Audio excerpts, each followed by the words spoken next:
बहुत बहुत नमस्कार आप सभी का। आपके साथ मैं ऋतिका पांडे। स्पेशल बुलेटिन अपना बिहार देख रहे हैं और बिहार की खबरों से शुरुआत कर रहे हैं, जहां भागलपुर के सुल्तानगंज थाना क्षेत्र में पुलिस ने अवैध हथियार और नशीली दवाइयों पर कारोबार पर भांडाफोड़ कर दिया है। सिटी एसपी शुभांग मिश्रा ने बताया है कि विशेष अभियान के तहत पुलिस को गुप्त सूचना मिली कि कुछ लोग हथियार और नशीली दवाओं के साथ सक्रिय है। तुरंत कार्रवाई की गई है। आदर्श नगर निवासी पप्पू मंडल ने पप्पू मंडल के राहुल कुमार उर्फ राहुल मंडल और सुधीर सिंह के पुत्र सुमन कुमार उर्फ बैच सिंह को गिरफ्तार किया है। तलाशी में एक देसी पिस्तौल बरामद हुई है, 2 जिंदा बम, 16 कारतूस नशीले इंजेक्शन, 1080 नाइट्रा जेपाम टैबलेट, जी हाँ, 155 बोतलें कोडीन और फास्फेट और ट्राइफोल, साथ ही साथ HCl सिरप बरामद हुई है। 2.71 लाख रुपए नगद, 3 मोबाइल फोन्स भी बरामद हुए हैं। आरोपी और आर्म्स एक्ट के NDPS एक्ट के तहत इस पे मामला उनके खिलाफ दर्ज किया गया है। पुलिस बड़े नेटवर्क से जुड़े होने की भी जांच आगे सक्रियता से कर रही है। भागलपुर से राहिल सिद्दीकी की खास रिपोर्ट देख रहे हैं आप। आज का प्रेस कॉन्फ्रेंस के बारे में बताया गया। भागलपुर पुलिस लगातार अवैध हथियार के खिलाफ अभियान चला रही है। उसी क्रम में एक पुख्ता अभिसूचना प्राप्त हुई कल रात को सुल्तानगंज थाना अध्यक्ष को कि 2 व्यक्ति हैं जो आपस में देसी कट्टा लेकर घूम रहे हैं और एक दूसरे पर फायरिंग करने की प्लानिंग कर रहे हैं। इसी सूचना के सत्यापन पे आवश्यक कार्यवाही हेतु जब आदर्श नगर के पास रेलवे पटरी के पास जब थाना अध्यक्ष पहुंचे अपनी टीम के साथ, तो उन्होंने देखा कि 2 आदमी वहां से भाग रहे हैं। तुरंत उन्होंने घेराबंदी करके वहां पर दबिश बनाते हुए उनको वहां पर मौका वारदात से गिरफ्तार किया।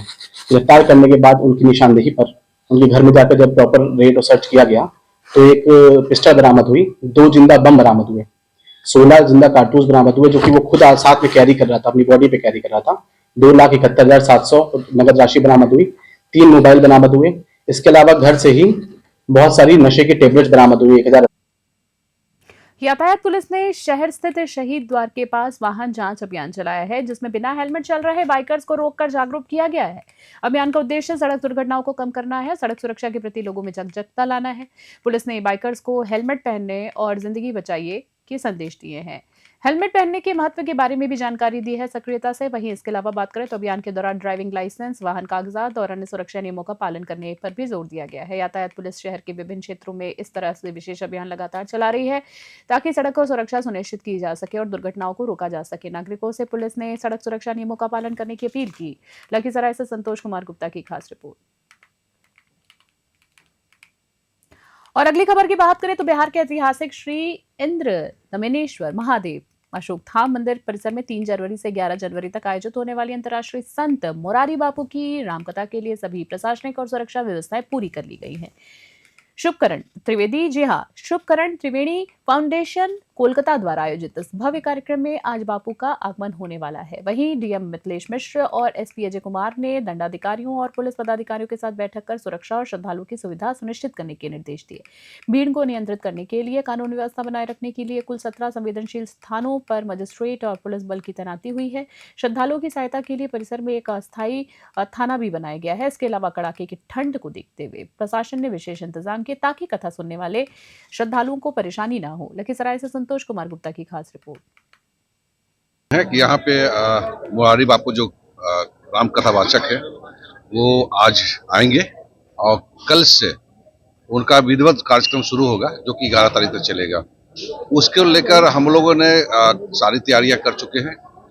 जहाँ पे उनका रहने का है आश्रम जो बना है, कुटिया बना है, और जहाँ शिविर लगे हैं जहाँ पर लोग आएंगे कार्यक्रम में स्थल पे, वहाँ से लेकर और उनके पार्किंग आने जाने के लिए उनका स्कॉट, उनका अपना PSO, ये सारा तैयारियां हम लोगों ने कर ली हैं। जैसे कि 14 पॉइंट पर हम लोगों ने पुलिस पदाधिकारी और मजिस्ट्रेट का रिप्रेजेंटेशन कर चुके हैं और उनका आने जाने के लिए एक स्कॉट गाड़ी, क्योंकि वो जो है अपनी कुटिया से निकल के थोड़ा सा करीब 200 मीटर दूरी है रूट पर जाएंगे।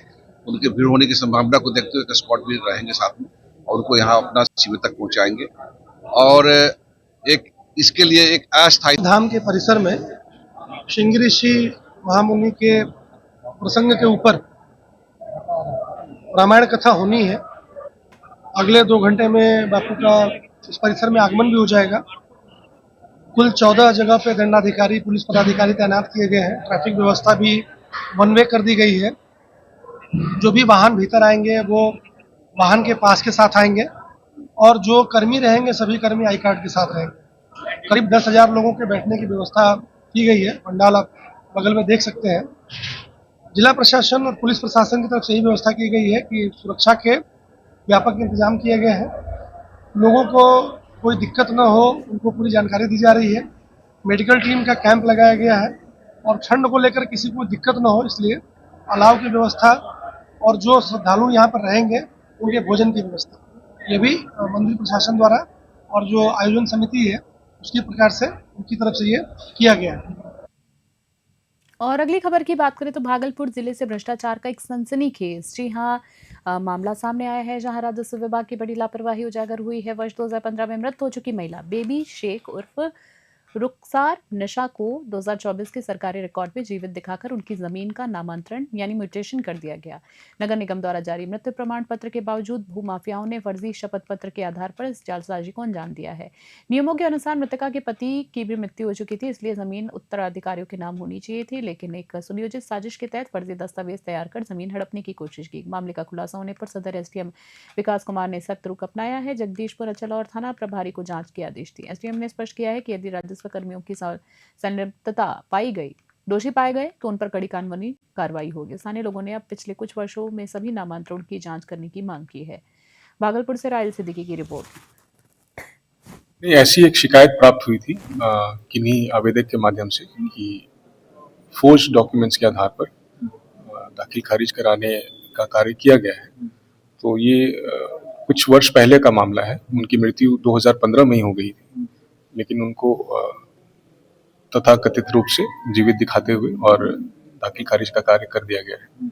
तो ऐसे अन्य भी मामले हो सकते हैं और इस तरह की शिकायतें आते रहती हैं। तो जिसको संज्ञान में रखते हुए ऐसा नहीं होना चाहिए और किसी को भी ऐसा करने से पहले ये सोचना चाहिए कि ये कानूनी रूप से बिल्कुल अनुचित कार्य है, जिसमें उनको सजा हो सकती है और कड़ी कार्रवाई के वो भागी बनेंगे। इस तरह का कार्य यदि कोई अटेम्प्ट भी करते हैं तो उनको ये सोचना चाहिए, रिकंसिडर करना चाहिए। गलत कागजात के आधार पर कोई भी सरकारी जो आपकी जो जमीन है उसमें मृत जो हुई है उनका नाम से जो है दस्तावेज बना लिया गया, फर्जीवाड़ा हुआ है। कितने दिन से चक्कर लगा रहे हैं?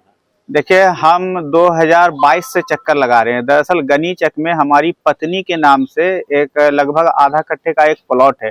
उसके बगल में एक पीसीसी सड़क थी जिसको नगर निगम ने बनाया था, और नगर निगम की सड़क पर हम रास्ता खोलना चाह रहे थे तो पड़ोसी ने हमें रोक दिया रास्ता खोलने से। जिस मामले को लेकर के जो तत्कालीन एसडीओ थे यहाँ के धनंजय कुमार, वो स्पॉट पर गए थे और उन्होंने आदेश भी पारित किया था, लेकिन विपक्षी जो थे उनके आदेश को नहीं माने और कोर्ट में जाकर के चुनौती दे दिए। तब हमने इसकी कागज की पड़ताल शुरू की कि जो हमारे जो पड़ोसी का जो कागज है तो वो कितना सत्य है।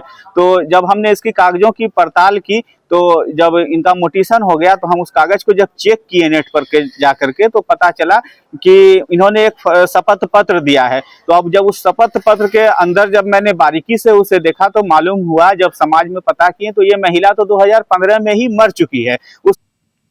सूबे के गन्ना उद्योग मंत्री संजय पासवान पटना से देवघर जाने के क्रम में लखीसराय अतिथि गृह पहुंचे हैं। जी आपको बता दें, जहां पर एनडीए कार्यकर्ताओं ने उनका भव्य स्वागत भी किया है। उनका भव्य स्वागत हुआ है। इस दौरान डीएम मिथिलेश मिश्र ने भी उन्हें बुके देकर सम्मानित किया। देखिए विजुअल में आप, जहां पर बता दें आपको, सम्मान के बाद पत्रकारों से भी वार्ता की उन्होंने। मंत्री ने नव वर्ष की सबको शुभकामनाएं दी और बिहार के विकास के लिए सरकार से रोडमैप साझा करे।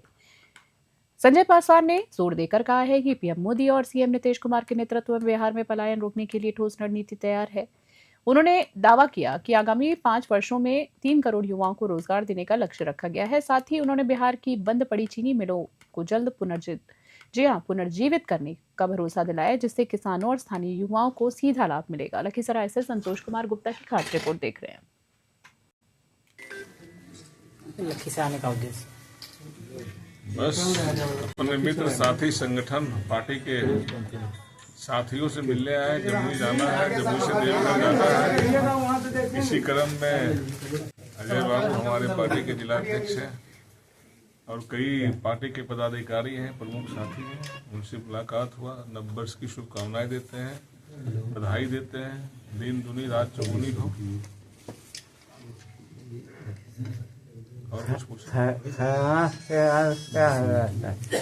खरमास के बाद क्या एनडीए सरकार काम कर रही है, विकास का काम कर रही है सरकार। एनडीए के प्रति देश यशस्वी प्रधानमंत्री आदरणीय नरेंद्र मोदी जी, मुख्यमंत्री आदरणीय नीतीश कुमार जी, आदरणीय श्री चिराग पासवान जी, जीतन राम मांझी जी, उपेंद्र कुशवाहा जी पर बिहार की जनता। खास बुलेटिन में इतना ही। बने रहे न्यूज़ 21 फिलहाल के लिए नमस्कार। जय हिंद, जय भारत।